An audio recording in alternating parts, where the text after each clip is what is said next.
I've just signed your death warrant. Larry Nassar, who pleaded guilty to sexually assaulting young gymnasts and others over the span of several decades, one as young as 6 years old, finally learned his fate today.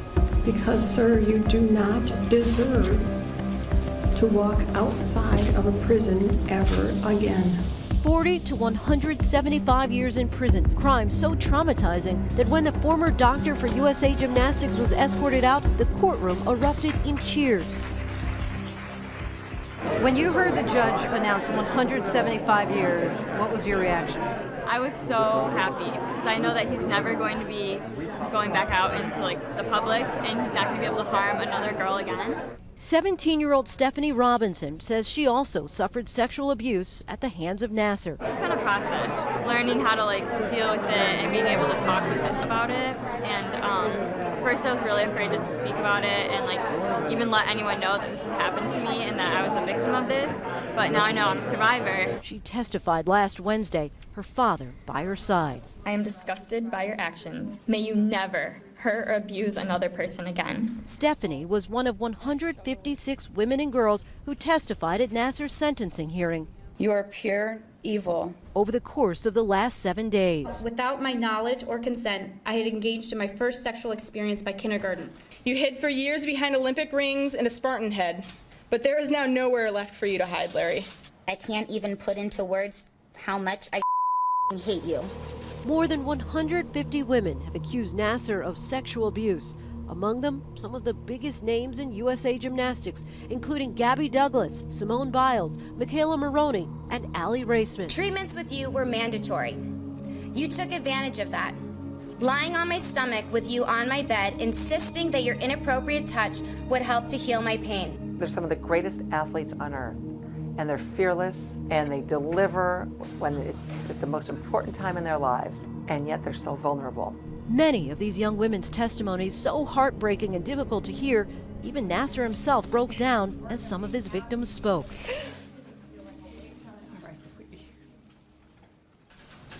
Wow. You're strong. What have you done? He shook, took off his glasses, and at times wiped away tears. Today, it was Nassar's turn to speak, making one last appeal for leniency. Your words these past several days, your words, have had a significant emotional effect on myself and has shaken me to my core. I also recognize that what I am feeling pales in comparison to the pain, trauma, and emotional destruction that all of you are doing.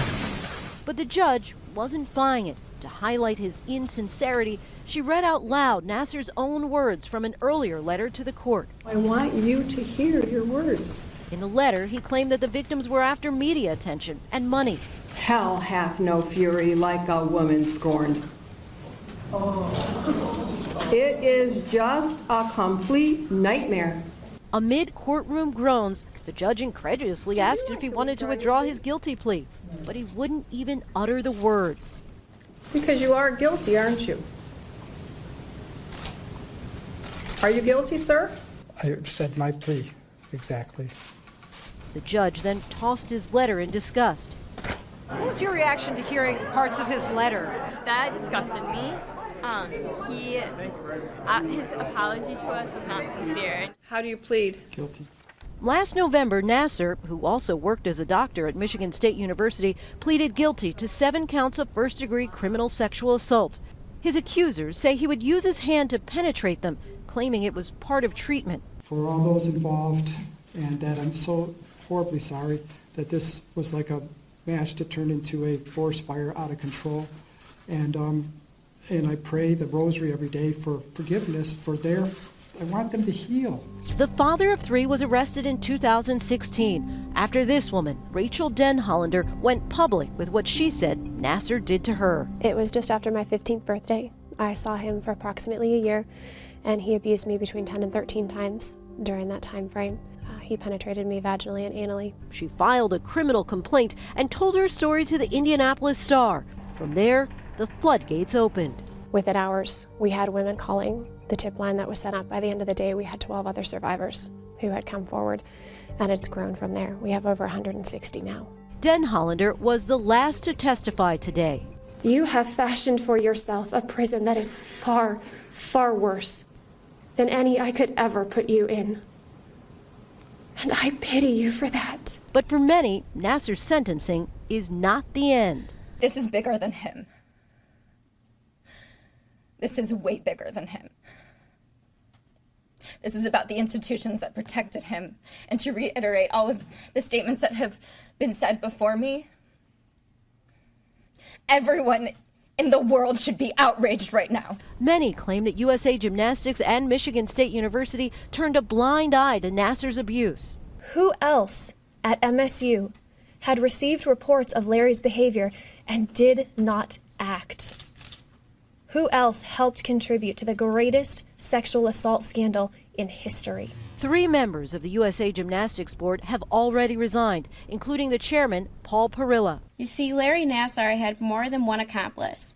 He was not only enabled by MSU and USAG, but they actually fed him his victims. In recent days, Team USA has pledged to protect athletes, attending some of the hearings and releasing a statement that says in part, USA Gymnastics will keep their words and experiences at the core of everything we do as we remain focused on our highest priority, the safety, health, and well-being of our athletes and creating a culture that empowers and supports them. And last week, Michigan State University President Lou Anna Simon attended Nassar's hearings to offer her support in person. I think there are steps being made towards accountability, and there are other steps that will follow. But tonight, amidst fallout from the Nassar scandal, Simon submitted her letter of resignation.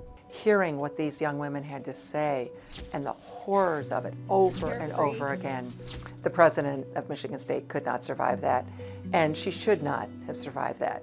And both the NCAA and U.S. Olympic Committee have announced independent investigations to determine just who knew what and when. Larry can be sentenced, but if these people are still allowed to be out in society and continue to do the same things that they did to us, that's not going to fix anything. When we hear the backstory and the horrors behind the scene and the shadows, you can't help but think that USA Gymnastics put medals above these girls' lives. Tonight, this so-called army of survivors is vowing to continue to fight for women everywhere. I'm excited to have a little girl one day, hopefully, and be able to raise her to know that she is powerful and she is strong and she does have a voice because, you know, we have all been able to show our strength this week. For Nightline, I'm Lindsay Davis in Lansing, Michigan.